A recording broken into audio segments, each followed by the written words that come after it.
You're sinking through warm green water, and something 6 meters long just materialized out of nothing at striking distance. The edge-warm, green Cretaceous water, sunlight slicing down from above. Amber goggles on, orange jacket billowing in the current. Behind you, sandy shallows and ancient seagrass. Ahead, the continental shelf drops into blue that deepens to black. This ocean hasn't existed for 80 million years. 15 degrees warmer than the modern Atlantic. No ice caps anywhere on Earth. And you're a land mammal floating in it with borrowed breath and plastic goggles. Everything around you is home. You're the foreign object. Sounds relaxing, right? Like a warm bath with a view. Except this warm bath has teeth, lots of teeth. And they belong to things that make great white sharks look like goldfish. Something crosses at the edge of visibility, 30 meters below the shelf. Large, fast, gone before your brain can register what it was. Not the biggest thing down there, not even close. The shallows are beautiful. Giant ammonites drift past with coiled shells the size of car tires. Iridescent surfaces catching the filtered sunlight. Tentacles trail behind them like glass ribbons. 300 million years old. Survived 3 mass extinctions, the most successful marine animals in Earth's history. Also prey. Everything down here is somebody's lunch. A shadow passes overhead. You look up. Archelon, a sea turtle the size of a sedan gliding between you and the sun. 4 meters across. Flippers sweeping in lazy, powerful arcs. The largest turtle that ever lived. It eats jellyfish, scavenges, basically the gentle giant of the Cretaceous. But if the harmless scavenger is car-sized, what exactly are the predators? Below the turtle, something long and narrow rockets past. Encotus, the saber-toothed herring. Yeah, you heard that right. A herring with fangs. About 1 meter long with enormous front teeth that would look ridiculous on a fish this size. It looks like someone glued vampire teeth onto a sardine. Encotus hunts smaller fish in these shallows, but it's also fast food for basically everything bigger. The ocean's most popular menu item, your lungs burn. You kick upward, break the surface, gasp. Air floods in. Timer resets, 2 minutes. That's what a human gets under exertion. Every creature below lives permanently in this water. They never surface, never gasp, never feel the countdown ticking in their chest. From here forward, every depth zone is further from that air. You take a breath and dive again. Deeper, past the shelf edge where the seafloor drops into nothing. A pack of Cretoxorhina glides across your path. Cretaceous great whites, basically. 7 meters of muscle and serrated teeth. Bigger than any great white alive today. One turns its head in your direction, eye black and empty. It doesn't commit. You're too big and too weird looking. For now. But there's a catch. They hunt in groups. And if one decides you're worth investigating, the rest follow. You keep descending. You cross the thermocline, the boundary where warm surface water meets cold, deep water. Temperature drops 5 degrees in 2 meters. Your muscles clench, skin pulls tight. The warm, beautiful shallows are above you now. Can't say the same about what's below. Below the thermocline, the light changes. The warm surface dappling vanishes. In its place, a flat, even blue that seems to come from everywhere at once. Shadows lose their edges. Distance becomes impossible to judge. The human eye evolved for air. Underwater, it loses 75% of its acuity. Depth perception collapses. Colors shift. Your brain is processing a visual environment it was never designed for. You think the dark shape to your left is a rock formation about 30 meters away. It's 80 meters away, and it's moving. The shape resolves. A fish, 6 meters long, Zaphactinus, the bulldog fish. Built like a torpedo with an underbite and an attitude problem.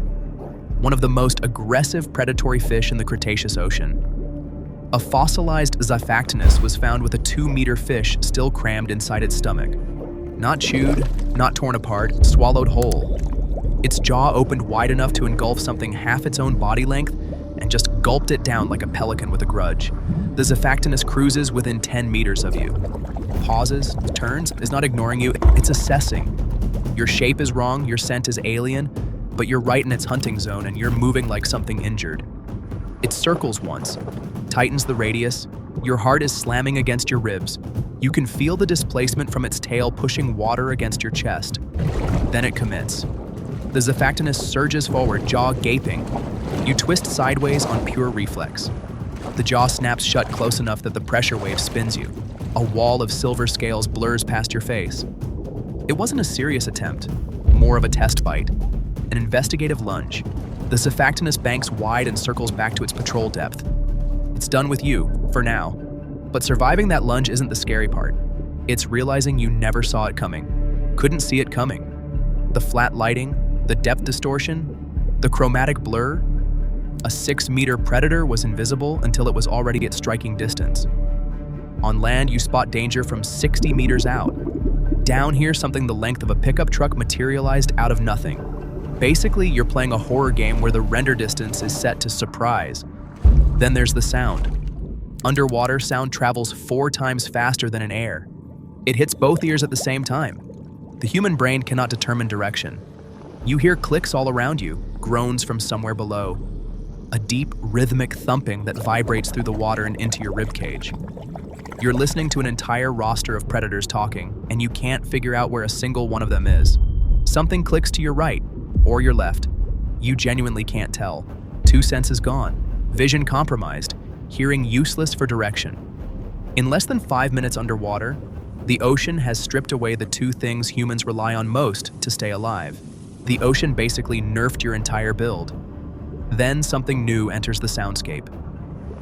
Deep, resonant, a click pattern much slower and much stronger than anything you've heard. The Zephactinus, 6 meters of predatory fish that was circling you with total confidence 30 seconds ago, straight upward, toward the surface. It doesn't slow down, doesn't circle back. It abandons its entire hunting depth in seconds. When a 6-meter predator decides to flee upward, you don't ask why. You ask what lives at the depth it just abandoned, and you're sinking toward it. The dark zone, you descend further. The blue darkens to indigo. The surface is a faint pale disk above, too far to reach in a single breath. If you need air now, you have to ascend through everything you already passed.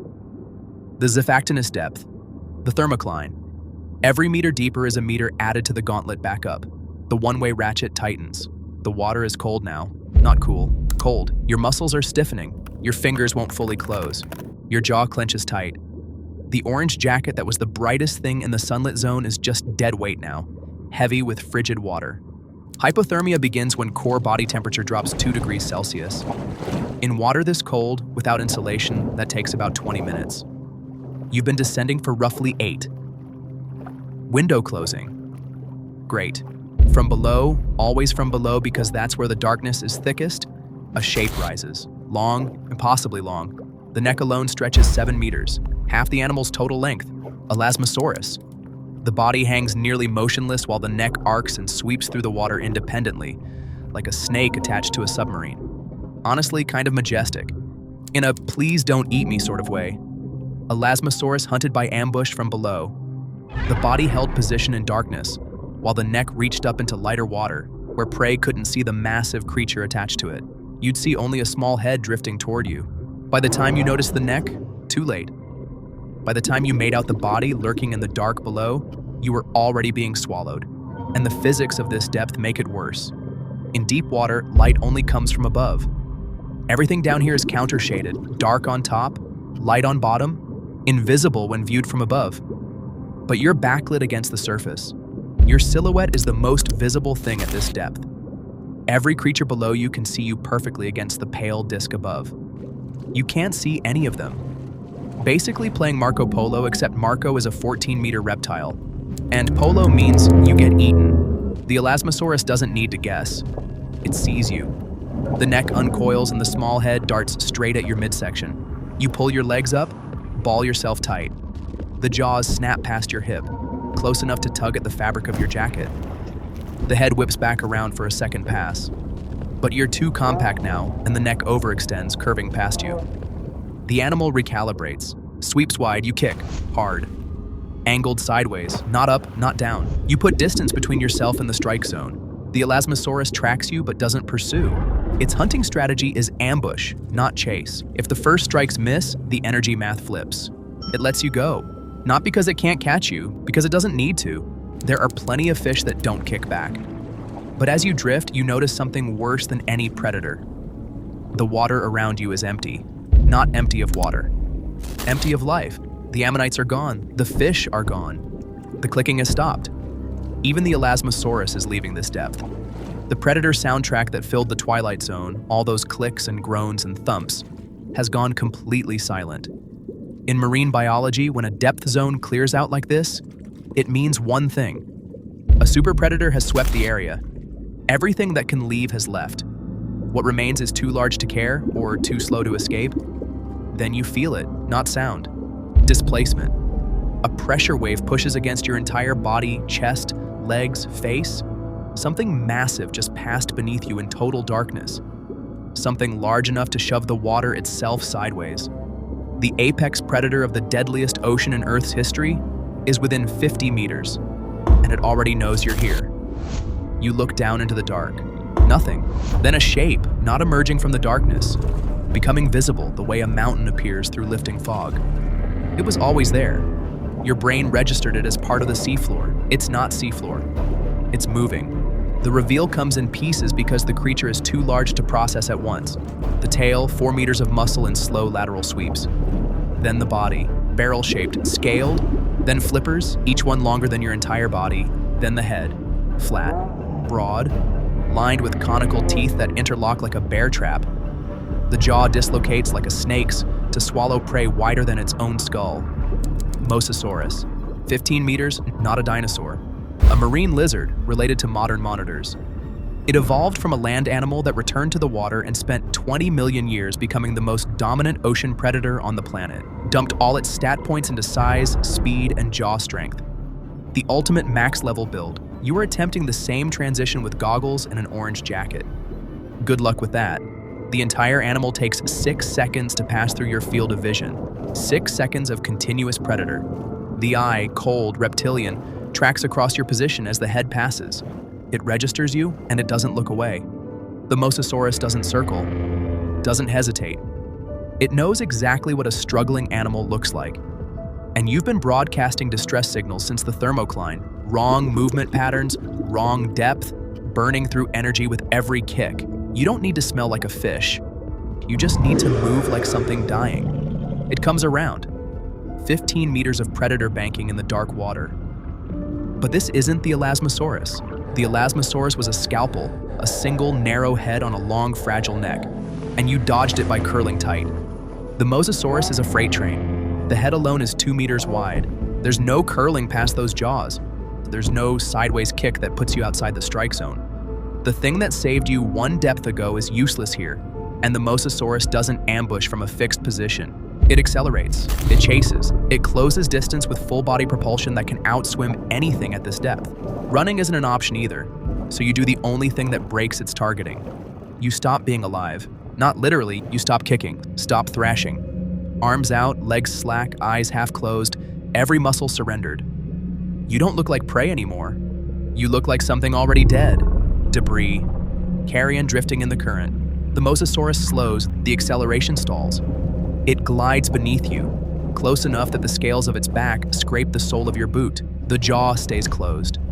A predator this large hunts by movement. The burst of acceleration, the snap of jaws, the explosive chase, all of it is triggered by a struggling target. You just remove the trigger. No thrashing, no fleeing, no movement signature worth committing 15 meters of muscle to. The moment stretches. Just the sound of displaced water. 7 seconds of nothing. Your lungs are fire, your vision is spotting at the edges. Every cell in your body screaming to kick, to gasp, to move. But you hold.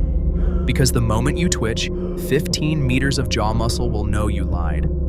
The Mosasaurus banks slowly, sweeps back beneath you. The eye passes over your position again. You are the deadest looking thing in the Cretaceous ocean.